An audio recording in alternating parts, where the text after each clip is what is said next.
Bonjour à tous, vous souhaitez développer votre activité et vos ventes?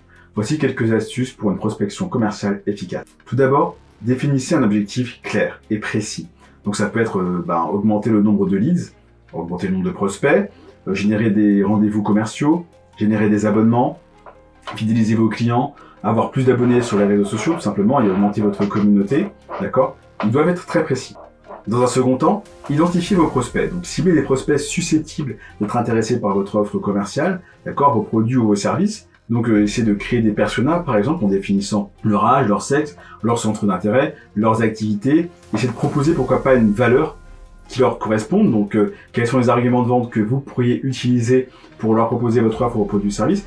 Essayez d'avoir des outils de recherche et de qualification des prospects. Donc, ça peut être parfois en faisant des sondages qui vont vous permettre effectivement d'avoir plus d'informations sur les personnes qui peuvent être intéressées par votre offre ou produit ou service, ou encore en faisant des études sur la concurrence pour savoir quels sont leurs clients. En lisant des études de marché aussi, ça peut vous donner des idées sur quelles sont les personnes qui peuvent être intéressées par vos produits ou vos services, d'accord. Ensuite, personnalisez votre approche. Aujourd'hui, l'ultra-personnalisation est très présente dans le digital et avec le web.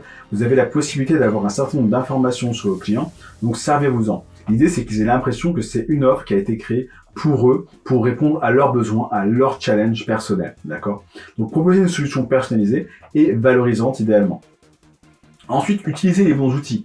Aujourd'hui, plusieurs outils peuvent vous aider, donc un simple tableur Excel pour répertorier vos clients potentiels, prospects, mais aussi des outils de CRM pour pouvoir envoyer des emailing. Il y a des outils d'emailing qui automatisent la bienvenue, qui automatisent les relances, des réseaux sociaux professionnels comme LinkedIn, sur lesquels vous trouverez un certain nombre de coordonnées, d'informations, de personnes qui aujourd'hui sont en activité, et le téléphone, bien sûr. Ça, c'est un outil avec lequel on ne peut pas trop passer aujourd'hui. Dernière chose qui est super importante, ça va être de suivre vos résultats. Si vous mettez en place une campagne de prospection commerciale et que vous n'avez pas d'objectif, c'est pas la peine de chercher quels sont vos résultats, vous ne saurez pas plus que c'est.